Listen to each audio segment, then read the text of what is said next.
Hello friends, welcome to my channel. तो आज हम स्ट्रेट पैंट की कटिंग और स्टिचिंग करेंगे और इसमें बॉटम में हम डिज़ाइन भी बनाएंगे। तो इसके लिए हमने 2.25 मीटर फैब्रिक लिया है। ये इसकी लंबाई है। ये देखिए, ये 2.25 मीटर लंबा कपड़ा है और ये इसकी चौड़ाई है। तो चौड़ाई में हमने इसको डबल फोल्ड करके रखा है। सबसे पहले हम फ्रंट का पार्ट कट करेंगे। तो यहाँ पर हम 2 इंच पे मार्क करेंगे और स्ट्रेट लाइन ड्रॉ करेंगे। तो ये हमारा बेल्ट के लिए होगा। इस तरह से बेल्ट फोल्ड होगा हमारा। उसके बाद हमें लेंथ लेनी है। तो रेडी लेंथ है 37 इंच और उसके बाद हम 2 इंच का मार्जिन लेंगे फोल्डिंग के लिए। अभी यहाँ पे भी स्ट्रेट लाइन ड्रॉ करेंगे। अभी इस लाइन पे हमें कमर का मेजरमेंट डालना है। तो कमर के लिए हमें हिप का मेजरमेंट लेना है।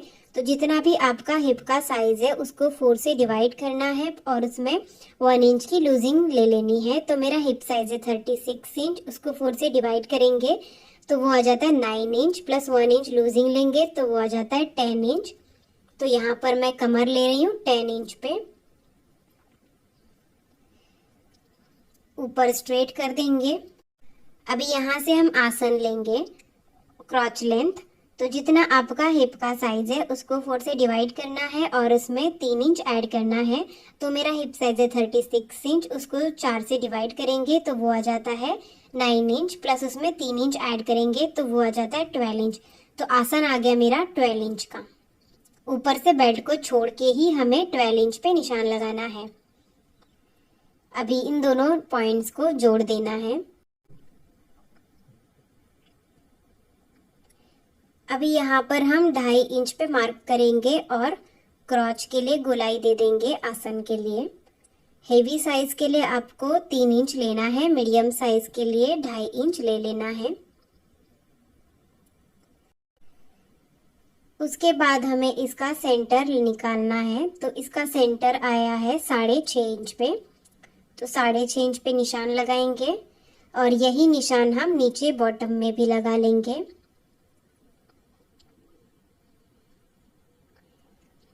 अभी हमें बॉटम राउंड लेना है। तो बॉटम है 6 इंच, तो यहाँ पर 1/2 इंच इस तरफ लेना है और 1/2 इंच इस तरफ लेना है। मतलब 6 का हाफ हम 3 इंच इस तरफ लेंगे और 3 इंच इस तरफ लेंगे। इस तरह से हमें बॉटम ले लेना है। अभी यहाँ पर भी हम सामने निशान लगा लेंगे। उसके बाद इस निशान को हम यहाँ पर जोड़ेंगे और इसको यहाँ पर जोड़ेंगे। तो इसके लिए ये हमने स्केल ली है। तो इस तरह से रख के हम इसको जोड़ेंगे। अगर आपके पास ये स्केल नहीं है तो आप फ्री हैंड से भी इसको शेप दे सकते हैं।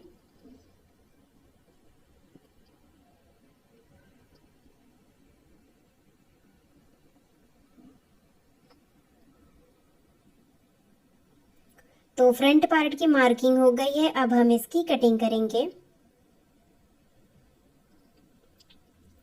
तो इस तरह से हमने फ्रंट पार्ट की कटिंग कर ली है। ये 2 पीस है फ्रंट पार्ट के।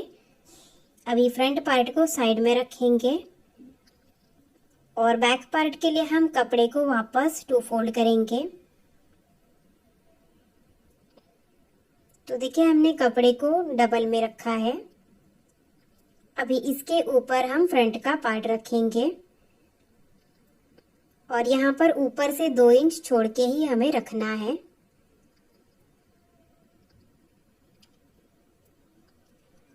अभी ये वाली जो साइड है ये हमें ऐसे ही मार्क करनी है, इसमें हमें कोई भी चेंज नहीं करना है।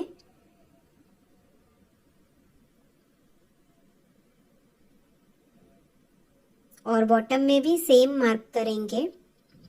उसके बाद ये जो क्रॉच वाली साइड है यहाँ पर हम 2 इंच बढ़ाएंगे। ऊपर की तरफ भी 2 इंच बढ़ाएंगे और ऊपर भी हमारा 2 इंच एक्स्ट्रा ही रहेगा आसन की साइड से। अभी यहाँ पर भी हमें 2 इंच बढ़ाना है। तो यहाँ पर भी हम 2-2 इंच पे मार्क करेंगे और आसन की गोलाई देंगे।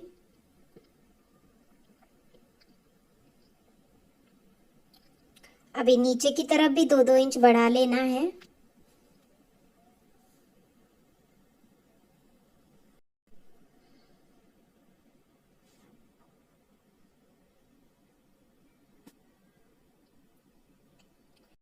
तो देखिए क्रॉच वाली साइड में ही हमें 2 इंच बढ़ाना है बैक पार्ट के लिए। इससे आपका पैंट खींचेगा नहीं और उठने बैठने में भी कंफर्टेबल रहेगा। अभी यहाँ पे ऊपर की तरफ 2 इंच एक्स्ट्रा है ना, तो इसको हमें इस तरह से तिरछा जोड़ना है। तो इतना ही हमें चेंज करना है बैक पार्ट में। क्रॉच वाली साइड से ऊपर की तरफ बढ़ाना है 2 इंच और साइड में भी 2 इंच बढ़ा लेना है। अभी हम इसकी कटिंग करेंगे, तो फ्रंट पार्ट को साइड में रख लेंगे और इसकी कटिंग करेंगे। तो हमने बैक पार्ट की कटिंग कर ली है।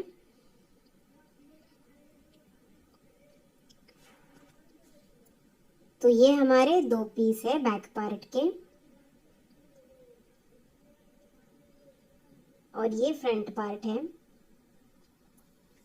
अभी स्टिचिंग करेंगे तो दोनों पार्ट्स की सीधी साइड हमें अंदर की तरफ रखनी है और आसन में सिलाई लगानी है। यहाँ पे भी सीधी साइड अंदर रख के आसन में सिलाई लगा देंगे। तो हमने आसन में सिलाई लगा दी है। अभी इसको ओपन करके रखेंगे और इसके ऊपर फ्रंट का पार्ट भी रख देंगे। दोनों पार्ट्स की सीधी साइड हमें अंदर की तरफ रखनी है।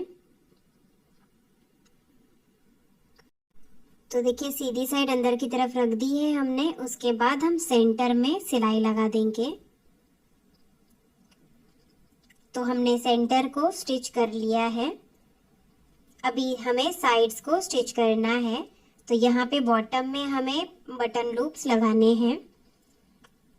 तो ये हमारा 2 इंच का मार्जिन है जो फोल्ड होगा। इसके बाहर से हम 5 इंच पे निशान लगाएंगे। 5 इंच तक ओपन रखेंगे। दूसरे साइड में भी हम 5 इंच पर ही निशान लगाएंगे। 2 इंच बेल्ट का छोड़ना है, उसके बाद 5 इंच पे निशान लगाना है।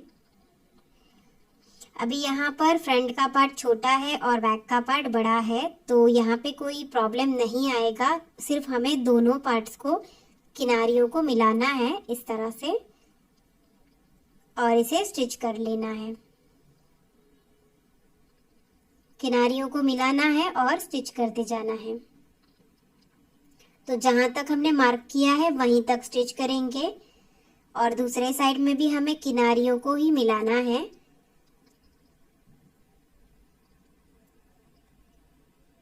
और जहां तक हमने मार्क किया है वहां तक स्टिच कर लेंगे।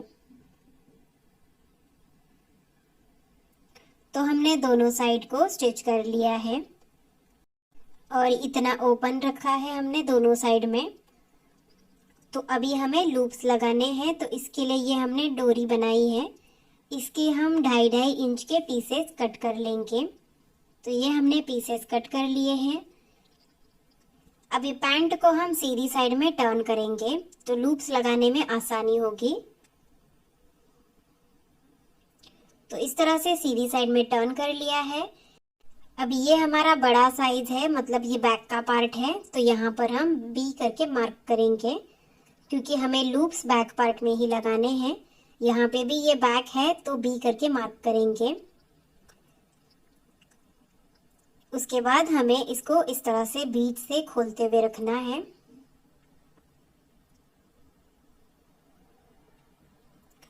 और सिर्फ बैक पार्ट में हमें लूप्स लगाने हैं। तो इस तरह से इसको फोल्ड करते हुए हम स्टिच करेंगे।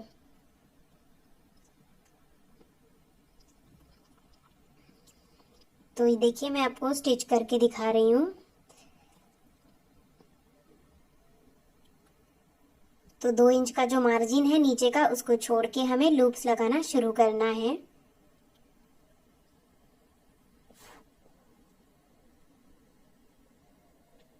तो हाफ इंच की गैप से हम लूप्स लगा लेंगे। तो जहां तक सिलाई है वहीं तक हम लगा लेंगे।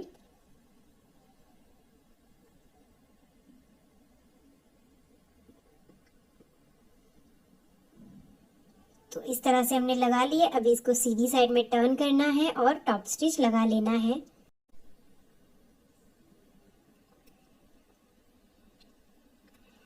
और ये जो दूसरी साइड है मतलब फ्रंट की, तो यहाँ पे भी हमें हल्का सा डबल फोल्ड कर देना है इसको।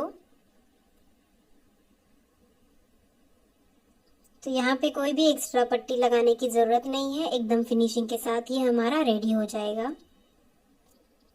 तो देखिए इस तरह से ये हमारे लूप्स लग गए हैं। बाद में यहाँ पर हम बटन लगा लेंगे। तो लूप्स के सामने हमें बटन लगाना है और इसके अंदर लूप को डाल देना है बटन के अंदर। तो इस तरह से हमें बाद में बटन स्टिच करने हैं। अभी हम इसके बॉटम को फोल्ड करेंगे।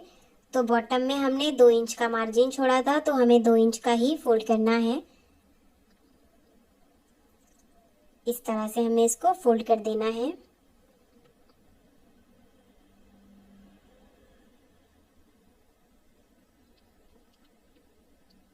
तो हमने बॉटम को फोल्ड कर दिया है और इस तरह से हमने दोनों साइड में ये लूप्स लगा लिए हैं। अभी हम बेल्ट बनाएंगे। तो पैंट को हम उल्टा करेंगे। तो देखिए यहाँ पर हमने 2 इंच का छोड़ा था, तो यहाँ पे 1/2 इंच का फोल्ड करना है। उसके बाद 1.5 इंच का फोल्ड करते हुए हम इसको स्टिच कर लेंगे। तो मैं आपको दिखा देती हूँ कि हमें किस तरह से स्टिच करना है, क्योंकि बैक का पार्ट हमारा बड़ा होता है तो बिगनर्स को स्टिच करने में प्रॉब्लम होती है। तो अभी ये फ्रंट का पार्ट है तो ये स्ट्रेट है, तो इसको हमें इस तरह से फोल्ड करते जाना है। तो अभी हम बैक पार्ट में आ गए हैं। तो यहाँ पे देखिए एकदम अच्छे से फोल्ड करना है सेंटर को। उसके बाद यहाँ पर हमें एक छोटी सी प्लेट डालनी है, तो झोल नहीं आएगा। और दूसरे साइड में भी हम एक छोटी सी प्लेट डालेंगे। बैक पार्ट के बिल्कुल सेंटर में हम छोटी छोटी प्लेट्स डाल लेंगे और इसे स्टिच कर लेंगे। यहाँ पर थोड़ा सा ओपन छोड़ेंगे इलास्टिक डालने के लिए। तो देखिए हमने स्टिच कर लिया है, यहाँ पे ओपन है। अभी ये हमने इलास्टिक लिया है और इलास्टिक की जो लेंथ है वो हमने 28 इंच ली है। जितना आपका कमर का साइज है उससे 2 इंच माइनस करके लेना है। अभी एक सेफ्टी पिन लेंगे और इलास्टिक में लगाएंगे और इलास्टिक को हम इसके अंदर डालेंगे। एक तरफ से डाल के दूसरी तरफ से बाहर निकाल लेंगे। उसके बाद इलास्टिक को ओवरलैप करके स्टिच करेंगे। तो हमने स्टिच कर लिया है। अभी इलास्टिक को अंदर करना है और जो हमने ओपन रखा है उसको स्टिच कर लेंगे। तो इस तरह से हमने इलास्टिक लगा लिया है। अभी यहाँ पर इसको खींचते हुए पूरे में सिलाई लगाएंगे। तो इस तरह से पैंट बनके रेडी हो गया है। अगर आपको मेरा वीडियो अच्छा लगा हो तो वीडियो को लाइक जरूर कीजिए और आप मेरे चैनल पे नए हैं तो सब्सक्राइब भी कीजिए। Thank you.